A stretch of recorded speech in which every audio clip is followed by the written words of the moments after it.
안녕하세요. 트레이더 FX입니다. 한 주 동안 잘 지내셨습니까? 오늘 저희 주식 자산은 지난주에 비해 3,634만원 증가한 12억 6,186만원으로 마감했습니다.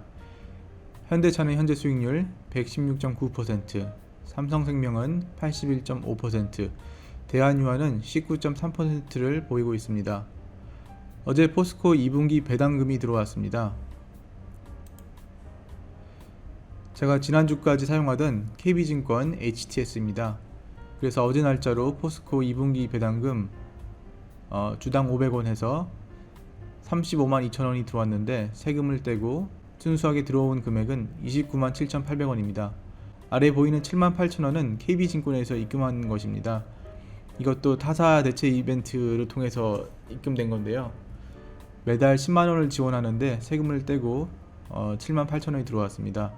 이번 달로 지원이 종료되기 때문에 지난 영상에서 보신 것처럼 SK증권으로 다 옮겼습니다. 어제 미국 2분기 성장률 발표가 있었습니다. 한번 기사를 보겠습니다. 8월 27일 어제의 기사고요. 역대 최악 미국 2분기 성장률 마이너스 31.7%, 코로나19 직격탄. 상황이 이런데도 미국 시장은 지수가 정말 어마어마하게 올랐습니다. 지수를 한번 보겠습니다. 미국 나스닥 지수입니다. 주봉인데요. 지금 보시는 것처럼 약 9,700까지 올라갔다가 코로나 때문에 6,600까지 떨어졌던 게 지금은 계속 올라서 거진 12,000에 지금 도달하고 있습니다. 이렇게 지수가 오른 이유는 미국이 유동성을 워낙 많이 풀어서도 그렇겠지만 지수가 이렇게 계속 오르니까 우리나라 사람을 포함한 더 많은 사람들이 미국 시장으로 쏠린다는 생각이 듭니다. 정확한 수치를 확인해 보지는 않았지만 외부에서 미국 주식시장으로 유입되는 자금도 상당한 것으로 보입니다. 실제로 인터넷 커뮤니티 같은 곳에 가보면 미국 주식에만 투자하는 사람을 쉽게 찾아볼 수 있습니다. 이건 마치 부익부 빈익빈 효과인 것 같습니다. 모든 자금이 올라가는 시장, 즉 미국으로만 몰리니 미국 지수는 끝없이 올라가고 우리나라는 지금까지 정체해왔으니 점점 투자하는 사람이 줄어드는 것 같습니다. 지금까지 여러 영상에서 말씀드린 것처럼 투자에는 100% 정답은 없습니다. 본인에게 단타가 맞으면 단타를 하면 되고 시간외 단일가 시장이 종료되었습니다. 테마주가 맞으면 테마주를 하면 됩니다. 하지만 각 투자 방식에는 감당해야 할 각각의 리스크가 있습니다. 단타나 테마주와 같은 트레이딩은 큰 수익을 줄 수도 있지만 동시에 큰 손해를 끼칠 수도 있습니다. 투자 금액이 작다면 다 잃어도 감당이 될 수 있겠으나 저처럼 투자 금액이 상대적으로 크다면 보수적인 입장을 취하는 게 가장 안전합니다. 그래서 제가 저평가 대형 우량주를 장기 투자하는 이유입니다. 중소형주와는 달리 대형주는 단기간 급등은 없으나 동시에 단기간에 급락할 가능성도 적습니다. 우량주이기 때문에 앞으로 닥칠 불확실성에 대해 기업이 도산될 가능성은 매우 작다고 할 수 있습니다. 또한 우량주이기 때문에 배당 성향도 비교적 높아서 적지 않은 배당금도 정기적으로 받을 수 있습니다. 보시는 것은 2017년도부터 정리한 배당금 내역입니다. 여기 보시면 2017년도에는 제가 4,422만원의 배당금을 받았습니다. 2018년도에는 3,608만원을 받았습니다. 2019년도에는 836만원을 받았습니다. 2020년에는 총 3,209만원을 받았습니다. 그리고 내년 4월까지 받을 것으로 예상되는 배당금은 약 4,445만원입니다. 투자 금액이 크니까 당연히 배당금도 많지라는 생각을 하시는 분도 계실 것입니다. 제 영상을 초반부터 보신 분들은 아시겠지만 현재 제 투자 금액 중 약 1억 원을 제외한 나머지는 모두 금융투자를 통해 얻은 수익입니다. 워렌 버핏이 말한 스노우볼 효과이고 제 자산은 장기적으로 더 큰 가속으로 늘어날 것을 의심치 않습니다. 미국 주식, 특히 테슬라를 보면 생각나는 말이 있습니다. 투자자들이 군중으로 행동하는 한 역발상은 돈을 벌어다 줄 것이다. 역발상의 기술이라는 책을 쓴 험프리 닐이라는 사람이 한 말입니다. 즉 군중 심리의 반대로 생각해야 돈을 벌 수 있다는 말입니다. 테슬라의 현재 주가는 2238달러입니다. 지난 영상에서 테슬라 주가를 소개했을 때 주당 1489달러였는데 3주 만에 약 50% 상승을 했습니다. 현재 시가총액은 약 502조 원 정도로 추정됩니다. 반면 현대차는 오늘 종가 기준으로 시가총액 36조 7,509억 원입니다. 오늘 기준으로 테슬라의 시가총액이 현대차보다 13.6배 더 큽니다. 반면 올해 상반기 현대차 순이익 규모는 테슬라의 6.8배입니다. 이럼에도 불구하고 점점 더 많은 사람들이 테슬라의 전기차와 자율주행에 환호하고 주가는 계속 오르고 있습니다. 환호하는 사람들이 많아질수록 테슬라의 주가는 이보다 더 올라갈 수도 있습니다.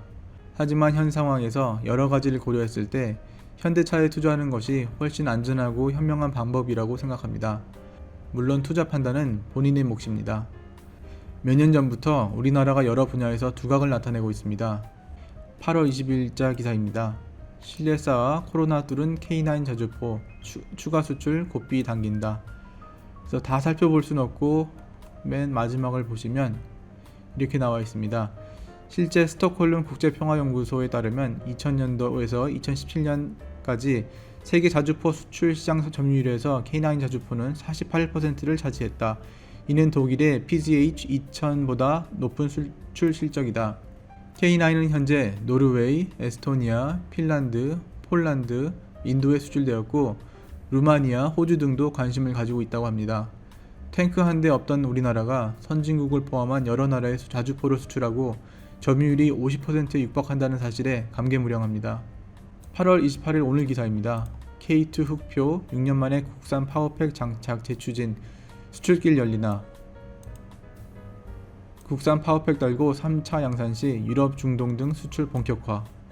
국산 파워팩이 내구도 검사를 통과하면 K2 전차가 수입산 파워팩을 장착했기 때문에 겪고 있는 수출 승인 문제가 해결될 것이고 중동과 유럽 등 세계 각국으로 국산 심장을 단 K2 전차의 수출이 본격화될 것이라고 말했다.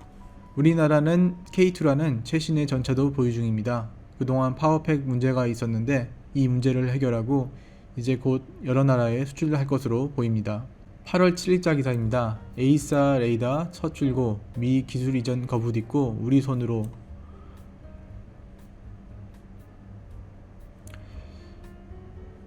이는 2015년 12월 미국의 기술 이전 거부로 국내 개발이 결정될 당시 국내에 팽배했던 비관론을 딛고 이뤄낸 결과다. 우리나라가 현재 개발하고 있는 KF-X 차기 한국형 전투기의 핵심 부품인 에이사 레이더도 미국이 기술 이전을 거부했지만 우리나라는 당당히 성공적으로 해당 최신 레이더를 성공적으로 개발을 마쳤습니다. 군사 분야에는 이보다 훨씬 더 많은 내용이 있는데 이쯤으로 하고 다른 분야를 보겠습니다. 7월 20일자 기사입니다. K-웹툰 망가 왕국 일본 접수, 네이버 카카오 1위 경쟁. K-웹툰 플랫폼의 지난달 일본 디지털 만화 시장 점유율이 70%를 돌파했다. 만화의 왕국이라고 할 수 있는 일본에서 우리나라 웹툰 만화가 점유율 70%를 돌파했다는 내용입니다. 저는 또 넷플릭스를 자주 보는데요. 넷플릭스에도 우리나라에서 제작한 컨텐츠가 폭발적인 인기를 끌고 있습니다. 6월 5일자 기사입니다. LNG 국제게임 카타르 도크 확보가 한국 100척 수주. 청와대가 4일 국내 조선 3사가 카타르가 발주한 LNG 운반선 100척을 수주했다면서 이번 수주는 문재인 대통령과 정부가 펼친 경제 외교의 결실이라고 할 수 있다고 밝혔다. 우리나라 조선 기술은 세계 1위라고 할 수 있습니다. LNG 운반선뿐만 아니라 각종 LNG 추진 대형 선박을 우수한 품질로 만들 수 있는 나라는 우리나라밖에 없습니다. 8월 25일자 기사입니다. 한국조선해양, 삼성중공업 에탄 운반선 수주 쾌거. 삼성중공업은 이번 건조 계약을 포함해 현재까지 전 세계에서 발주한 VLEC 18척 가운데 11척을 수주했다. 8월 26일자 기사입니다. 삼성전자 맹추격 따돌리려는 TSMC 2나노 공정 건설한다. 메모리 분야에서 압도적인 세계 1위 기업은 삼성전자입니다. 비록 파운드리 분야는 대만의 TSMC가 세계 1위지만 짧은 시일 내에 삼성전자가 파운드리 분야에서도 세계 1위를 할 것을 저는 의심치 않습니다. 현대차의 전기차 그리고 수소전기차 기술력은 그동안 많이 얘기했기 때문에 따로 말씀드리지는 않겠습니다. 객관적으로 크지 않은 우리나라가 여러 분야에서 이러한 성과를 단기적으로 나올 수 있는 것은 정말 대단한 것입니다. 이렇게 대단한 나라의 주식시장이 저평가를 받는 것은 여러 이유가 있겠으나 정당한 평가를 받을 날이 곧 올 것에 저는 의심치 않습니다. 다음으로는 정제 마진을 살펴보도록 하겠습니다. 8월 27일 어제 날짜까지 업데이트를 완료했습니다. 지난 한 주 동안 유가나 정제 마진이나 큰 변화는 없었습니다. 이제 8월도 다 끝나가는데 정유사의 3분기 영업 적자가 점점 현실화되고 있습니다. 석유화학 스프레드는 제가 데이터를 가지고 있는 사이트가 아직 업데이트가 안 돼서 따로 업데이트를 못했습니다.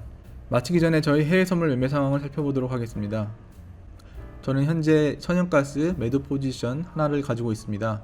현재 평가 손익은 마이너스 350불입니다. 지난 한 주 동안 누적 손익은 약 121만원입니다. 오늘은 여기서 이야기를 마치도록 하겠습니다. 오늘도 시청해 주셔서 감사합니다.